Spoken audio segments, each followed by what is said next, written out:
कुछ ही देर बाद अधिकारियों की एक टीम ऑडिटोरियम पहुंचती है और हर कोना खंगालना शुरू कर देती है, लेकिन काफी देर तक जांच करने के बाद भी उन्हें वहां कोई बम नहीं मिलता। एक अधिकारी फोन पर अजीत डोभाल को जानकारी देता है, सर यहाँ बम नहीं है। घड़ी की सुई अब सुबह के 8 बजे दिखा रही थी और धमाके में अब सिर्फ 6 घंटे बाकी थे।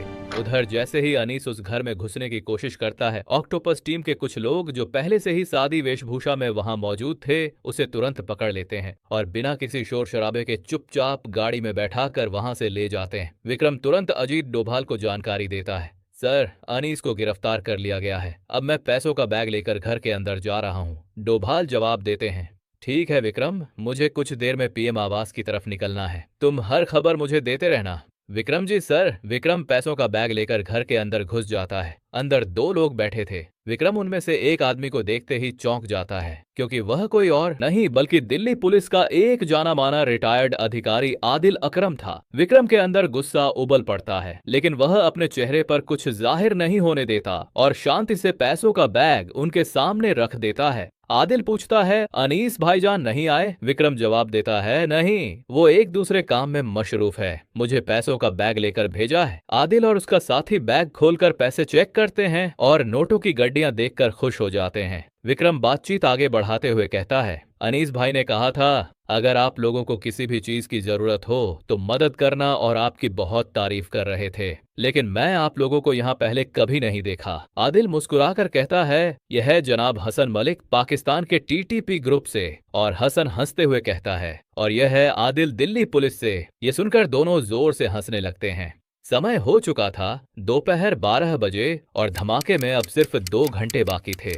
विक्रम धीरे से पूछता है, जनाब बम तो सही जगह लगाया है ना? क्योंकि अजीत डोभाल बहुत चालाक आदमी है, उसने अभी कुछ दिन पहले ही हिंदुस्तान के प्रधानमंत्री पर होने वाला हमला रोक दिया था। आदिल मुस्कुराकर कहता है, इसीलिए तो इस बार हमने सबसे पहले अजीत डोभाल को ही रास्ते से हटाने की योजना बनाई है। आज दोपहर 2 बजे उसका एक ऑडिटोरियम में भाषण है, वहीं उसका काम तमाम होगा। ये सुनकर विक्रम के दिमाग में जैसे घंटी बज जाती है, लेकिन वो खुद को शांत रखता है। विक्रम कहता है, लेकिन वहां तो हाई सिक्योरिटी होती है, वहां बम लगाना तो नामुमकिन है। तभी आदिल कुछ ऐसा बताता है जिसे सुनकर विक्रम का दिमाग हिल जाता है। विक्रम तुरंत मौका देखकर अपनी टीम को संकेत देता है। कुछ ही सेकंड में टीम अंदर घुसती है और दोनों आतंकियों को गिरफ्तार कर लिया जाता है। विक्रम बिना समय गवाए तुरंत ऑडिटोरियम की तरफ निकल पड़ता है। समय था 12:30 बजे और धमाके में अब सिर्फ 1 घंटा 30 मिनट बाकी था। इधर अजीत डोभाल रो चीफ और आईबी डायरेक्टर से बात करने के बाद सीधे ऑडिटोरियम की तरफ निकल पड़ते हैं। रास्ते भर उनके दिमाग में बस एक ही सवाल घूम रहा था, बम ऑडिटोरियम में ही है, लेकिन अगर बम मिला नहीं तो आखिर वो है कहाँ? तभी अचानक विक्रम का फोन आता है, सर आप ऑडिटोरियम मत जाइए, बम ऑडिटोरियम में ही है। डोभाल तुरंत जवाब देते हैं, ये तो मुझे भी पता है कि बम ऑडिटोरियम में है, लेकिन कहाँ है ये अभी तक पता नहीं चला। तभी विक्रम जल्दी से कहता है, सर जो ऑफिसर्स आज की स्पीच में आने वाले हैं उनमें से 5 लोग असल में पाकिस्तानी हैं, लेकिन वे भारतीय पुलिस अधिकारी की यूनिफॉर्म पहनकर अंदर बैठे हैं और उनके कपड़ों के अंदर ही बम फिट किया गया है। जैसे ही वह ब्लास्ट होगा उसका असर सिर्फ ऑडिटोरियम तक नहीं पूरी दिल्ली तक जाएगा। एक पल के लिए फोन के उस पार सन्नाटा छा जाता है। अजीत डोभाल के माथे पर पहली बार पसीने की बूंदें दिखाई देती हैं, लेकिन अगले ही पल वो खुद को संभालते हैं और कहते हैं, मैं ऑडिटोरियम जा रहा हूं, तुम तुरंत बम डिस्पोजल एक्सपर्ट टीम लेकर पहुंचो। समय था दोपहर 1:30। कुछ ही मिनटों बाद अजीत डोभाल ऑडिटोरियम पहुंच चुके थे। उनके दिमाग में सिर्फ एक ही बात घूम रही थी, भीड़ में बैठे उन 5 आतंकियों को कैसे पहचाना जाए।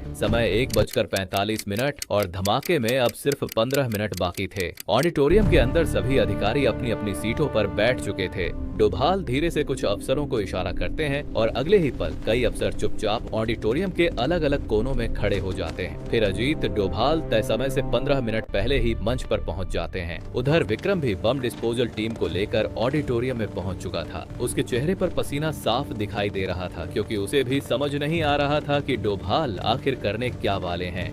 अजीत डोभाल मंच पर खड़े होते हैं, लेकिन बोलना शुरू करने से पहले उनकी नजर पूरे ऑडिटोरियम पर घूमती है। फिर वो माइक पर धीरे से कहते हैं, दोस्तों, किसी भी सुरक्षा ऑपरेशन में सबसे बड़ी गलती क्या होती है पता है? जब हम यह मान लेते हैं कि दुश्मन हमसे कम चालाक है। ऑडिटोरियम में हल्की खामोशी छा जाती है। डोभाल आगे कहते हैं, इसलिए आज का संबोधन शुरू करने से पहले हम एक छोटा सा सिक्योरिटी ड्रिल करेंगे। कुछ अधिकारी हैरानी से एक दूसरे को देखने लगते हैं। डोभाल अचानक कहते हैं, अभी इसी वक्त ऑडिटोरियम की सभी लाइट्स बंद कर दी जाएं। अचानक पूरा हॉल अंधेरे में डूब जाता है। सिर्फ मंच पर हल्की इमरजेंसी लाइट जल रही थी। उधर विक्रम के कान में लगे ईयर पीस में डोभाल की आवाज आती है। विक्रम अपनी जेब से एक छोटा RF सिग्नल स्कैनर ऑन करता है। जैसे ही हॉल अंधेरा हुआ, स्कैनर पर 5 तेज रेड सिग्नल चमकने लगते हैं, क्योंकि बम के डिटोनेटर रेडियो फ्रीक्वेंसी पर एक्टिव थे। अब साफ हो चुका था पांचों बम कहां बैठे हैं।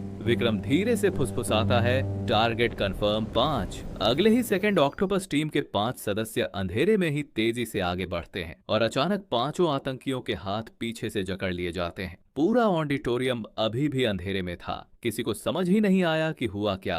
तभी लाइट्स वापस जलती है और सामने पांचों पाकिस्तानी आतंकी जमीन पर दबोचे जा चुके थे। समय बचा था सिर्फ 4 मिनट। बम डिस्पोजल टीम दौड़कर आती है और उनके कपड़ों के अंदर फिट बम के तार काट देती है। खतरा टल चुका था और एक बार फिर अजीत डोभाल ने अपनी चालाकी से मौत को मात दे दी थी। रुकिए, खेल अभी खत्म नहीं हुआ है। एजेंट, इस थ्रिलिंग जर्नी का पहला पार्ट हमारे चैनल पर एक्टिव है, उसे अभी जाकर देखो, वरना पूरी स्ट्रैटेजी समझ नहीं आएगी। अगर ये अंडरकवर कहानी पसंद आई तो लाइक करके अपना सपोर्ट दिखाओ और सब्सक्राइब करो, ताकि कोई भी क्रिटिकल अपडेट मिस ना हो। हम लाते रहेंगे ऐसी ही टॉप सीक्रेट डॉक्यूमेंट्रीज सिर्फ आपके लिए। अगला सीक्रेट मिशन किस पर हो, कमेंट बॉक्स में शोरगुल मचा दो।